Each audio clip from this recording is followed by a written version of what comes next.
ተማሪዎች ከገንዘብና ከእውቀት የቱን ትመርጣላችሁ? እስኪ አንተ ነው። ቲቸር እኔ ገንዘብን ነው የምመርጠው። ትሽ የማትረባ እኔ በአንተ ቦታ ብሆን ኖሮ እውቀትን ነበር የምመርጠው። ያው ሰው እኮ የሌለውን ነው የሚመርጠው። ዛሬ አባባል እጠይቃለሁ። ለምጠይቀው ጥያቄ ትክክለኛ መልስ የመለሰ ማርክ ይጨመርለታል። እሺ ቲቸር። የትም ፍጪው ግን ወፍጮ ቤት ይሁን። ሰርገኛ መጣ ማን ጠራው? የረጋ ወተት ይጠጣል። ድመት መንኩሳ ገዳም ገባች። የወጋ ቢረሳ የተወጋ ሆስፒታል ይገባል። አባይን ያላየ ሄዶ ማየት ይችላል። የነ ቶሎ ቶሎ ቤት ይመስላል ሽንት ቤት።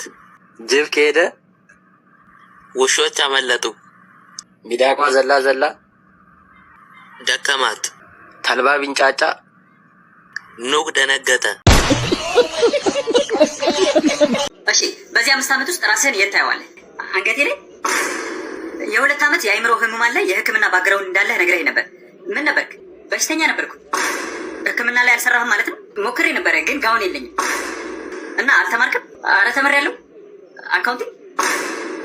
እኛ እኮ ለመቅጠር የፈለግነው ዶክተር ነው። እሺ ምን? እሺ ዶክተር ሆኜ እሰራለሁ ካልክ እሺ ተቀጥረሃል። አመሰግናለሁ። እና ምን ሆኖ ነው የሞተው? ያው መኪና ለመሻገር ሲሞክር ነው። መኪና ገጭቶት? አይ ነድፎት። ከዛ በካንሰር ተሰቃይቶ ጉንፋን አሞት አስነጥሶ ሞተ። የምርህን ነው? የገጨው ሰውዬስ ምን አለ? አዝኛለሁ አለ። ስለገጨው? አይ ወርዶ በኩርኩም ስለመታው። እና የገጨውን ሹፌር ከሰሳችሁት? አይ ሸለም ነው። ምን? እና ኢንሹራንስስ ምን ሰጣችሁ? የተገጨበትን መኪና ማስታወሻ ብለው ሰጡት። አይ እስኪ አስነዳኝ። የልባም ልጅ በ15 ዓመቷ አግብታ በ17 ዓመቷ ትወልዳለች።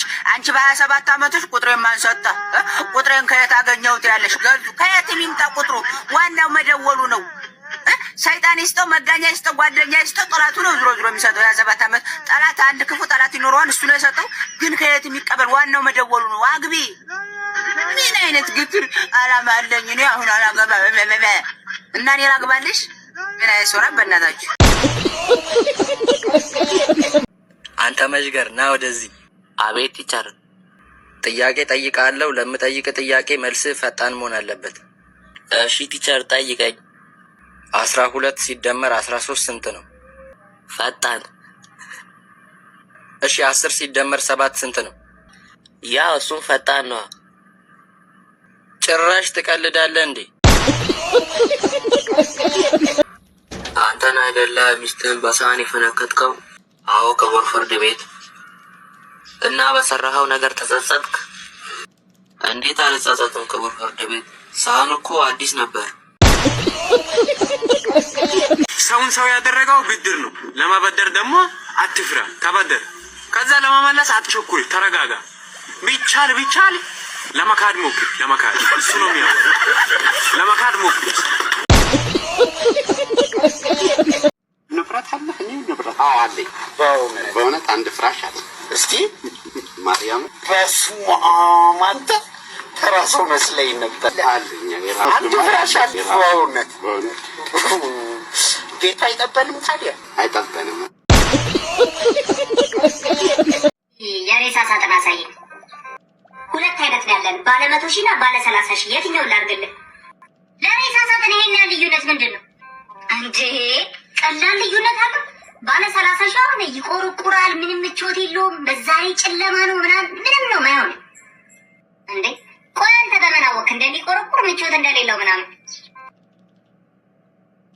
ያው ከወሰዱት ደንበኞቻችን ምናምን አስተያየት እንቀበላለን። እንደዚህ አይነት አሰራር ነው ያለን። ማለት ከሞቱ ሰዎች ነው አስተያየት ምናምን የምትቀበል? መቼስ በህይወት ያለ ሰው ሬሳ ሳጥን ውስጥ አይገባም አይደለ? ቆይ እሺ የ100 ሺህ ውስጥ ምንድን ነው ልዩነቱ? በስመ አብ እሱ አይወራ። ይኸውልህ ቅዳሜና እሑድ ሁሉ ጊዜ በየሳምንቱ ቴዲ አፍሮና ዳዊት ጽጌ ፐርፎርም ያደርጋሉ። ኮንሰርት ለሟች ለብቻው ያዘጋጁለታል። እሱ ነው የገረመህ አንተ? ይሄ ነው የገረመህ? ቴዲ አፍሮ ገና ያልተለቀቀ አልበሙን ነው እዛ ውስጥ ፐርፎርም የሚያደርገው። እሱ ብቻ እንዳይመስለን መብራትና ኢንተርኔት ቀጥታ ከሳውዲ አረቢያ ነው የተጠለፈው። የቴሌና የመብራት ኃይል እጅ የለበትም፣ አይቆራረጥም። ያው ሌላውን ዲቴል ደግሞ ሟች ውስጥ ከገባ በኋላ ቀስ በቀስ ይረዳዋል። ያው ለማስረዳቱ ላይ ይደክመኛል ያለውን ነገር። ያሟል እንዴ? ምንድነው የምቀባጠረው ሰውዬ? አላመንከኝም? በቃ ቅዳሜ ወይ እሑድ ናና ውስጥ ገብተህ ቼክ አድርግ። ይኸው ኮንሰርቱ ቅዳሜና እሑድ ስለሆነ ብዬ